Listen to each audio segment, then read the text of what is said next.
Alright, hey guys, and welcome back to a brand new Star Wars Jedi Fallen Order video. And today we are going to be talking about whether or not Jedi Fallen Order is worth buying for those of you that haven't picked up a copy of the game just yet. And if you have picked up a copy, this is kind of my opinion of playing the game so far. But don't worry, I'm not going to include any spoilers in this video. I know there are a lot of YouTubers out there that have been doing that, and I think that it sucks and it shouldn't happen. So just so everybody knows, there will be no spoilers in this video. But before I get started, I do want to announce that I am doing a giveaway for Star Wars Jedi Fallen Order, the deluxe edition, and I will have a code for the winner. So make sure you guys comment down below why you would like to win and what you're most excited for about Jedi Fallen Order. Anyways, this video is going to talk about a bunch of things like the customization, the combat, the movement, the gameplay, puzzles, and the story so far. But don't worry, like I said, there will be no story spoilers. It's just kind of little bits that we already know so far and what I like about them. Anyways, I'm currently about 8 hours into the game, and more like it's probably about 6 hours worth of story, but I've done some of the puzzles multiple times because they've been really challenging, and I'm not really good with the puzzles that are in the game, so they've taken me a little bit longer than most people would take. But in saying that, I will get to that in just a minute. I want to start with customization. Now, there are a few things you can customize. You can customize the look of BD1, you can customize multiple parts on your lightsaber, the Stinger Mantis, which is your ship, and Cal's appearance, like his outfit as well, can be customized within the game. Now, we do get a couple of pre-order bonuses in terms of skins, which we knew already: the 2 lightsaber hilts, the orange lightsaber color, the skin for BD1, and the Stinger Mantis skin. But there are also a ton of customization options that you can find in-game, which are basically found in crates throughout each of the maps. So you'll see when you hit the pause menu what your stats are and how much of the map you've completed, what you've found, and what you still need to find. So that's a really cool option as well, to sort of show you like what percentage of the map you've discovered, and it'll just be good for when you're going back through the game if you want to try and complete it 100% and find all of those things throughout each level. For me personally, I think the lightsaber customization was one of the things I was looking forward to the most, and it has not disappointed. When you finally get into the menu for the customization of the lightsaber, there are so many options, and it fulfills everyone's dream. I can't wait to get further into the game and unlock more things to customize my lightsaber with. Moving on from that though, let's talk a little bit about the combat, and it does take a bit of getting used to. Some of the things that I do like is that the group fights are a little bit harder, which they should be. It's very heavily reliant on timing, so if you are playing on the higher difficulty levels, your timing needs to be spot on, otherwise you are going to get smacked around. It does, like I said, take some getting used to. If you're not used to this kind of game, or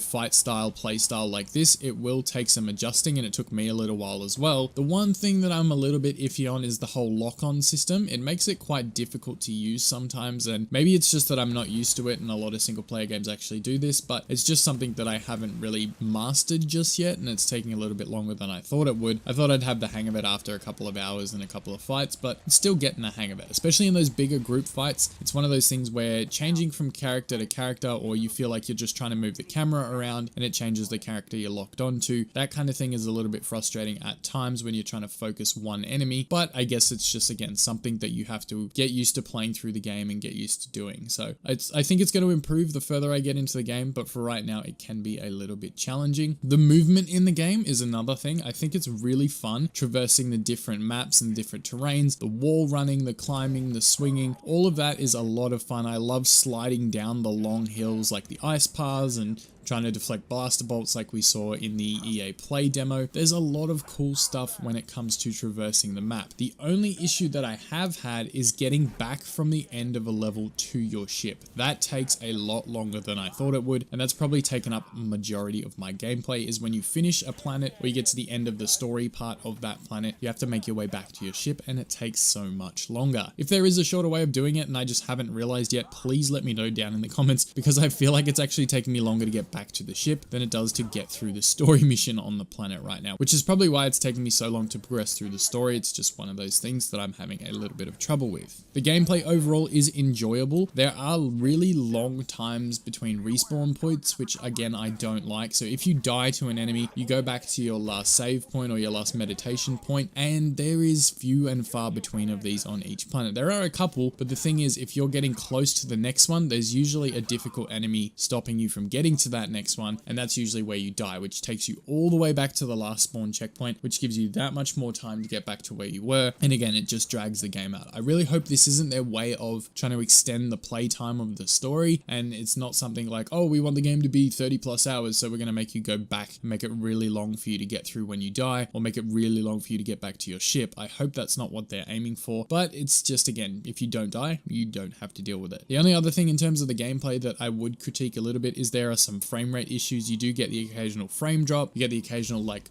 half freezing problem when you die and you're going to spawn back in. It's just a little bit slow at times, like going through doors and things. It can be an issue for some people, some others it might not.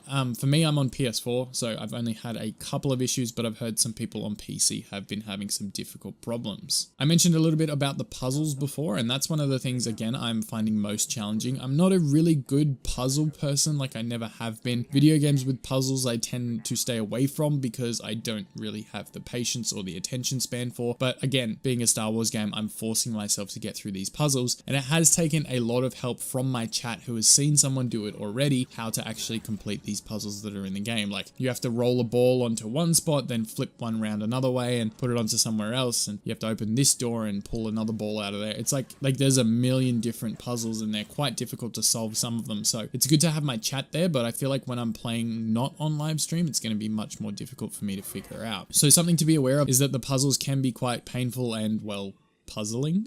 But yeah, just something to be aware of while you guys are playing. It can be quite difficult, but you do feel really good after getting past one and getting into the next section, because you know you're progressing through the map and you know you're getting close to what you want to be at. Moving into the story so far, and like I said, this is going to have no spoilers, so don't stress too much. I think it's really building up the story well so far from what I've seen. Again, I'm about 8 hours in, maybe 9 hours, but a lot of it has been going back and redoing the puzzles that I couldn't figure out, or if I died, I'd have to go back, and it's a lot of traversal. Don't worry, it's probably just my gameplay. You guys are probably going to be fine, but it does build the story really well. I think the one thing that I would critique is that the planets shouldn't open up until you actually have to visit them in the story. Like, there are points right now where I'm at where I could visit 2 potential planets. One I haven't been to yet, one I have been to, but the story wants me to go back to that planet instead of going to the planet that I haven't been to yet, but it's kind of an exciting type of planet that you would want to visit. So in me saying that, I want to go there, but there's no story mission there, so it kind of puts you at a crossroads because you know there's something exciting on that new planet, but you have to go back to the old one for the story. So I think they shouldn't open up the new planets until you're completely finished with the older ones. That's just me, but I think that's a little bit of critique that I could put in there. They've also already shown a few appearances of the Inquisitors in cutscenes, and right off the bat, you actually do take on the second sister, but it's kind of like minimal. It's just an introduction to her character. So it's one of those things where it's like you just get shown her and a brief conflict with her, and then it's over. You escape, and then it continues the story from there. And there are also multiple Purge Trooper types, which we knew going into the game. They're going to have some different weapons, some different options in terms of fighting them. So I think that's really cool as well. And the amount of different creatures there are to go up against in this game is insane. There's a lot of different options in terms of combat, moves, how to deal with certain enemies. The force abilities feel really fluid and really fun. The pull, the push, the slow, all of those abilities, as well as the ones that leap you forward or you do combo attacks. There's so much option for customization in terms of your gameplay. When you fill out the skill tree, all of your abilities evolve. You get more combat options, you get more force options, and it's just really fun to play. The only thing, again, like I said before, is the lock-on system. I think once I master that, it'll be a lot more fluid in terms of combat, and you'll probably see that if I do insert gameplay of me fighting anyone throughout this video, you may see that I have some issues locking onto a certain enemy and then fighting multiple and end up attacking the wrong enemy that's kind of further away from me or something like that. So it's just something I have to get used to, I think. You guys are probably fine with it if you are used to this kind of gameplay. I'm mainly like on multiplayer games that are PvP, so this is a little bit more challenging for me. It's been a while since I've actually gotten into a single player game, so something I need to get used to. But yes, the abilities and the skill tree is a really cool addition to the game, and I think it's nice to see Cal's abilities evolving as he goes. So guys, in my opinion, I think Jedi Fallen Order is a great game. I've played 9 hours of it so far, and I can't wait to get stuck into more. Like I said, I am giving away a copy, so make sure you drop a comment down below and let me know what you're excited for in Jedi Fallen Order and what platform you would like to win the copy of JFO on. Anyways, I am going to get out of here. Be sure to subscribe to the channel if you are new. I will see you all in the next video,